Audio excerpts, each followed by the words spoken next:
नमस्कार साथियों, जय जोहार। आज एक बहुत बड़ा एक्सपोजे करने हम आपके सामने आए हैं। जैसा कि राजू सर ने कहा कि हमारे देश में कुछ भी हो सकता है, क्योंकि जब तक बीजेपी सरकार है तब तक हर तरह का फ्रॉड, हर तरह की चोरी मुमकिन है। और इसी सीरीज में जिस तरह से आपने वोट चोरी का नाम सुना होगा, आपने सीट चोरी का नाम सुना होगा, आपने पेपर चोरी का नाम सुना होगा, आपने चंदा चोरी का नाम सुना होगा, अब एक और चीज सुन लीजिए, अंगूठा चोरी। यह अंगूठा चोरी क्या है? ये लोगों की आइडेंटिटी छीनने का काम है। जिस तरह से एसआईआर में बहुत बड़ा चढ़ाकर बातें करी गई कि एसआईआर में हम लोगों को जोड़ रहे हैं, पर आपने यह भी देखा कि एसआईआर में जिंदा लोगों के भी नाम काटे गए क्योंकि उनको चुनाव जीतना था। वैसे ही अंगूठा चोरी में उन्होंने मरे हुए लोगों को जिंदा करा और उनके अंगूठे लिए। यह है सिंगरौली फाइल्स। सिंगरौली में हमारे साथियों ने इन्वेस्टिगेशन करा और उसमें जो निकल कर आया बहुत चौंकाने वाला था। जो धिरोली कोल ब्लॉक है, जो Tata tech minerals private limited का है, जो कि अडानी की कंपनी है, उसमें जो तथ्य सामने आए उससे पूरा सिस्टम हिल जाता है। क्योंकि फर्जी ग्राम सभाएं हो रही हैं, ये हम सबको मालूम है, पर तथ्य क्या है वो तथ्य आज आप सबके सामने में लेकर आया हूं।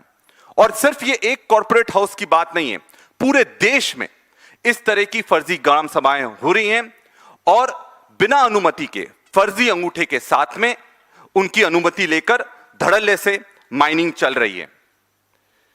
ग्राम सभाओं की अनुमति नहीं लेना यह फॉरेस्ट राइट एक्ट और पैसा कानून का उल्लंघन है। यह धज्जियां उड़ाई जा रही है संविधान की।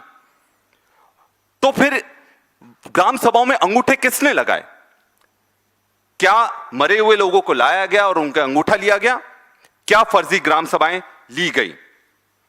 मैं आपके सामने जो डॉक्यूमेंट्स रखने जा रहा हूं, ये आरटीआई से मिले हुए डॉक्यूमेंट्स हैं। ये कोई भी मनगढ़ंत कहानी नहीं है, आरटीआई से डॉक्यूमेंट्स मिले हैं। और जो डेथ सर्टिफिकेट आपके सामने भी मैं रख रहा हूं, जो कि ये सत्यापित करते हैं कि किस तरह से मरे हुए लोगों की अंगूठे लाए गए और उनसे अनुमति लेकर ग्राम सभाओं के प्रस्तावित किए गए। मैं चाहूंगा हमारे साथियों को कि जरा जो प्रेजेंटेशन है वो एक बार आप सबके सामने रखें। ये अंगूठा चोरी आज के नए भारत का एक आईना है कि किस तरह से फर्जी हस्ताक्षर, फर्जी रजिस्टर और फर्जी ग्राम सभाओं से फॉरेस्ट राइट एक्ट का और पैसा कानून की धज्जियां उड़ाई जा रही हैं। सबसे पहला नाम मैं लेना चाहूंगा बृजभान सिंह जी का। यहां पर आप देखोगे कि दो दस्तावेज आपके सामने हैं। एक तरफ उनका डेथ सर्टिफिकेट है, दूसरी तरफ ग्राम सभा में जो अनुमति ली गई है उसमें अंगूठा है। बृजभान सिंह जी 2014 में चल बसे और इसका डेथ सर्टिफिकेट आपके सामने है।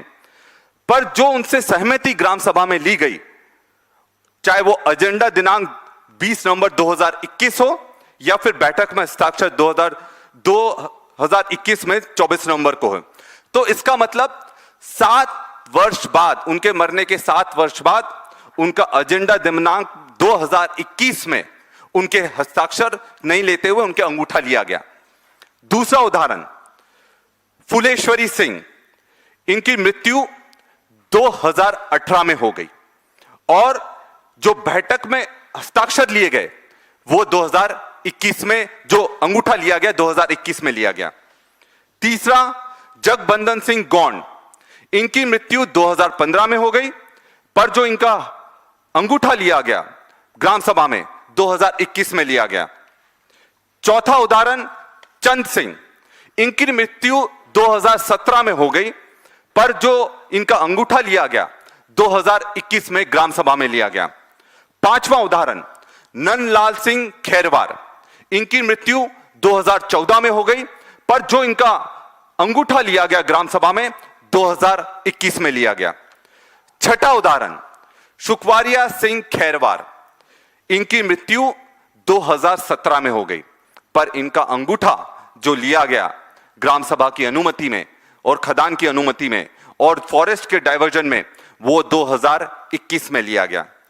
तो ये प्रमाणित सत्यापित कॉपियां मैं आप सबको उपलब्ध करवा दूंगा, जो कि ये स्थापित करती है कि आज पूरे देश में फर्जी ग्राम सभाओं के माध्यम से जो लोग मर गए हैं उनके भी अंगूठे लिए जा रहे हैं, उनकी भी अनुमति ली जा रही है, और जिंदा लोगों को मारने का काम एसआईआर में करते हैं, पर अंगूठा चोरी में ये मरे लोगों को जिंदा कर कर उनकी अनुमति लेकर आदिवासियों की जमीन छीनने का काम ये भाजपा की सरकार कर रही है।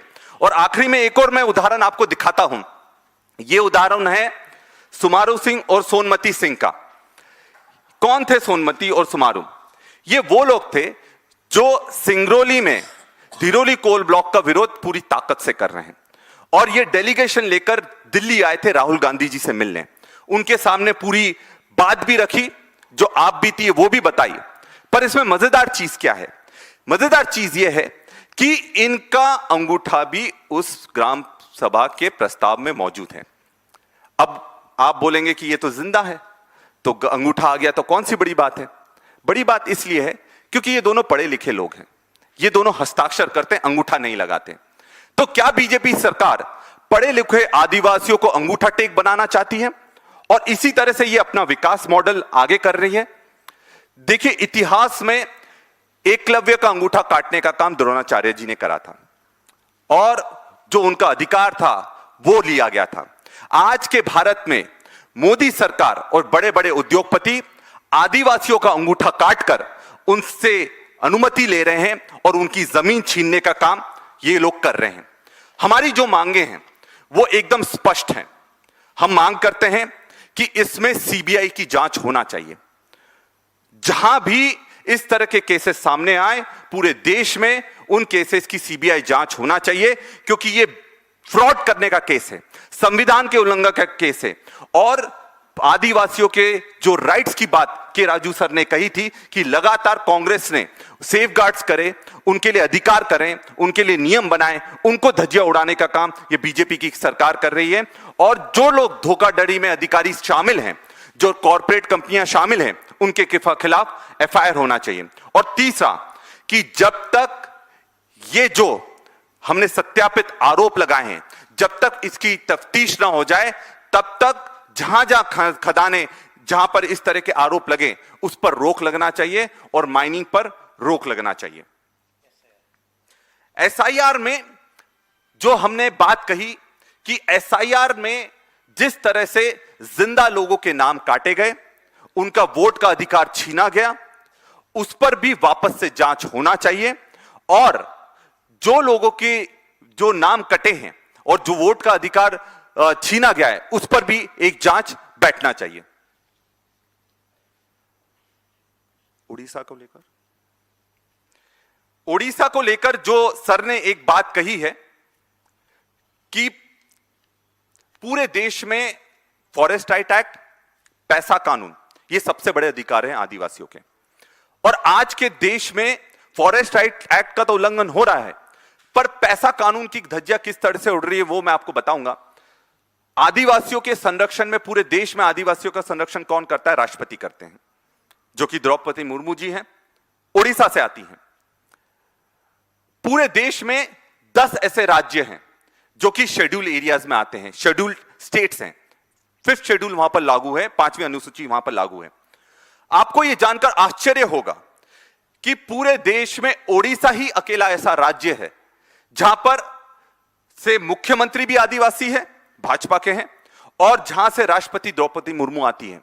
और पूरे देश में 10 में से 9 राज्यों में पैसा कानून लागू हो चुका है, जो कि 1996 में कांग्रेस की सरकार लेकर आई थी, भूरिया कमेटी के निर्देशों पर लेकर आई थी। पर ओडिशा ही अकेला ऐसा राज्य बचा है पूरे देश में जहां पर जो अनुसूचित क्षेत्र आने के बाद भी, शेड्यूल एरिया होने के बाद भी वहां पर पैसा कानून लागू नहीं हुआ है। तो आप समझ सकते हैं कि बीजेपी जिन लोगों को भी आदिवासियों को आगे बढ़ाने का काम कर रही है, वो सिर्फ डमी है, और असली में जिन लोगों को इसका अधिकार है इनका संरक्षण करने के लिए, चाहे राष्ट्रपति हो, मुख्यमंत्री हो, वो इसका संरक्षण नहीं कर रहे हैं। धन्यवाद। Good afternoon. मैं आप सभी को हार्दिक मुबारक देना चाहता हूं।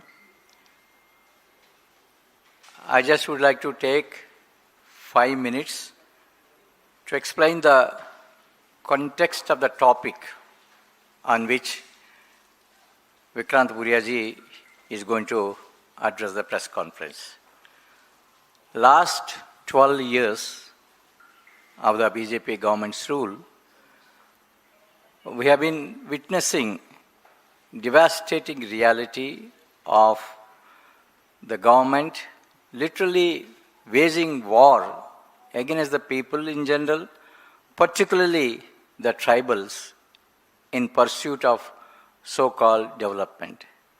When the BJP government looks at Niyamagiri Hills, dense forests of Asdev, Arand, and lands of Bastar, Sijimali, and Raigad, they only see iron ore, coal, bauxite mines, but they fail to recognize the tribals, the tribal communities, their rights over Jal Jangal Jameen, their traditional practices, their religious practices.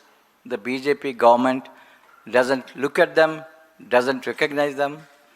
The BJP government ignores the rights of the tribals living in those areas. When the tribals protest peacefully, the BJP government uses the police force, administration to silence them. This is something that we are seeing across every part of the country where acquisition of lands are happening for mining activities. BJP government has consistently chosen their corporate friends over constitutional rights of the tribals. I just would like to mention the repeated violations of various legislations that have endowed rights to the tribals, repeated violations of provisions of the Constitution in the pursuit of BJP to please their corporate friends and to hand over the mines to them. If you look at Forest Rights Act, the Section 3 of the Act has given very clearly rights to the tribals to manage the community forest resources. The Grama Sabhas are endowed with the rights to manage these community forest resources, and the claims for community forest resources have to be settled by the governments. But much before their claims are settled, land acquisition is happening and they are being displaced without any resettlement and rehabilitation. Section 4, subsection 5 of Forest Rights Act clearly states that premature eviction of the tribals without settling their rights and Forest Rights Act should not happen. But yet, in every state, the BJP is evicting the tribals without settling their rights under Forest Rights Act.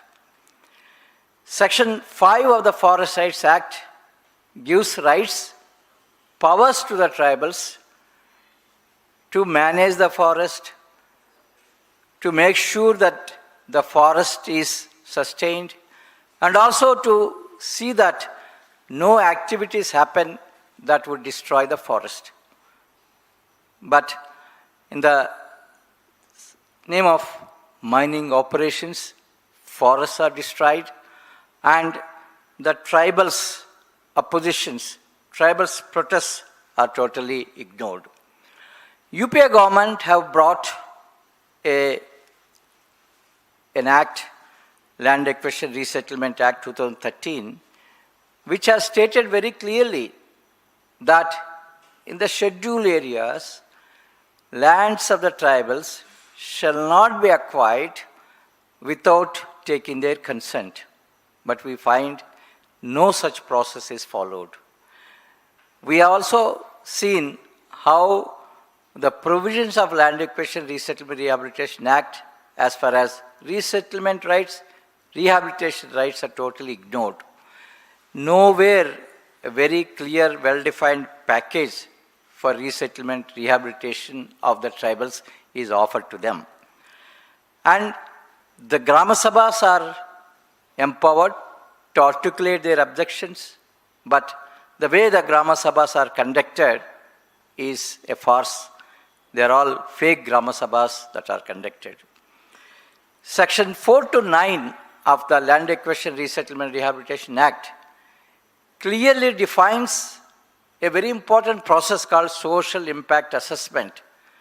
The governments have to explain what is the impact of the project, how it is going to impact the livelihoods of the tribals, how it is going to impact the environment through a very consultative social impact assessment. But we find no such social impact assessments, public hearings are happening.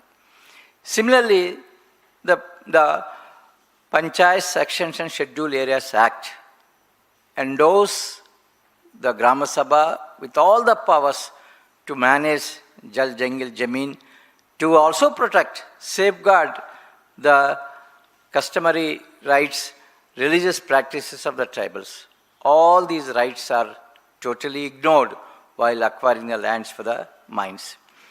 And coming to the violation of the constitutional provisions, the Article 244, which provides Schedule 5 in the tribal areas, gives rights to the tribals to protect their lands, protect their rights, protect their religious practices. All these constitutional provisions are ignored. And also Article 21, right to life, right to dignity, is also totally ignored while dealing with the tribals in acquisition of the land.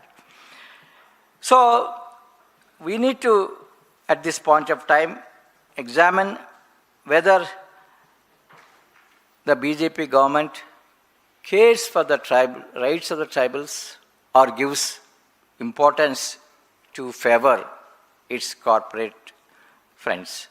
It is in this context Dr. Vikrant Bhuria is going to come before you how the Grama Sabhas are totally kind of fake Grama Sabhas happen, how fake concerns are being taken in a particular land acquisition project, which we will explain in detail, which amplifies whatever I have placed before you. Thank you very much.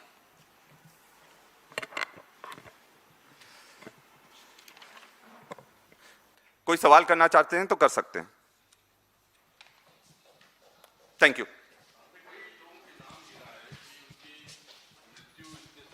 जैसे फुलवरिया देवी का नाम गिना है कि 2018 में मृत्यु हुई और उनका अंगूठा 2021 में लिया गया, तो किसी और व्यक्ति का अंगूठा लिया गया उनका, वो तो हमने वो लिस्ट भी पूरी देख ली है, उसमें डुप्लीकेशंस नहीं है. जो एक दो डुप्लीकेशंस की बात हमने वो भी करा है, उसमें एक में एजेंडा में अलग चीज है और जो हस्ताक्षर, क्योंकि एजेंडा दिनांक जैसे दो, मैं उदाहरण के लिए मैं आपको बताना चाहूंगा, जैसे बृजभान सिंह जी का, तो एजेंडा दिनांक है 20 नवंबर और जो बैठक में हस्ताक्षर हुए हैं वो 24 नवंबर 2021 में हुए हैं. तो ये पूरा देखने के बाद और उसमें डुप्लीकेशंस चेक करने के बाद ही इन नामों को हम लोग आपके सामने लेकर आए हैं. तो और ये डॉक्यूमेंट्स भी मैं आपको प्रोवाइड करवा दूंगा, आप खुद भी तफ्तीश कर सकते हैं. विक्रांत जी, या चूंकि आदिवासियों के हितों की रक्षा के लिए पहले से ही विशेष अदालतें होती हैं, इन मामलों को क्या किसी एफआईआर के जरिए आगे बढ़ाया गया है जिसे लेके आप लोग भी आने वाले समय में आगे बढ़ेंगे, या बस ये सीधे आपके पास आए हैं और आपका ये आरोप है? देखिए, इसको लेकर हम सुप्रीम कोर्ट में भी जा रहे हैं और आज प्रेस कॉन्फ्रेंस कर क्योंकि ये हमारे पास 4-5 दिन पहले जब आया, हमको इन्वेस्टिगेशन क्योंकि कुछ सिविल सोसाइटी के लोग काफी लंबे समय से इसके लिए लड़ाई लड़ रहे थे, पर उनको मंच नहीं मिल पा रहा था। क्योंकि आपने देखा होगा ये जो दस्तावेज निकाल गए आरटीआई से निकाले गए हैं, और आरटीआई में दस्तावेज निकलने में बहुत समय लग जाता है।